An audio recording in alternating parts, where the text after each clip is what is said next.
Ассалаумағалейкум жігіттер. Ал, сезонды. Бүгін нешесі? Сезонды бастап жатырмыз, жаздың ортасы болғанда. Кешігіп бастап жатырмыз. Жасұлан екеуміз ана акиматта сөйтеді, бір ақша бөлінбей қалады, тендер ойналмай қалады. Бізде де сондай жағдай енді. Бүгін нешесі? 26-сы ма? Бүгін 26-шы. Мамыр 24-ші жыл. Жасұлан екеуміз Макаров жақтағы далада жүрміз ал. Екеу болғанда жазын сағандайсың да? Иә. Азекең қайда? Нұрлан қайда? Осы велосипедтер бар, тағым бар еді бізде. Арман, Сәке қайда?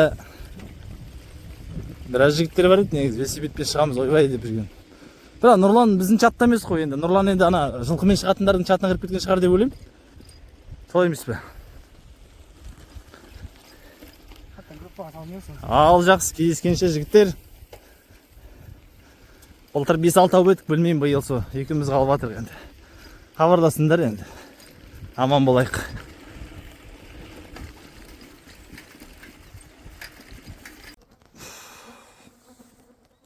Ассалаумағалейкум.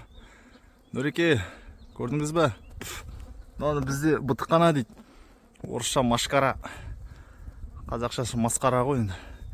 Шыбын шіркей ғой, көрдіңіз бе? Жайықтың жағасында осылай көп болады. Тоқ тұр. Тоқтасаң, велосипедтен тоқтасаң бітті. Жауап сәтті.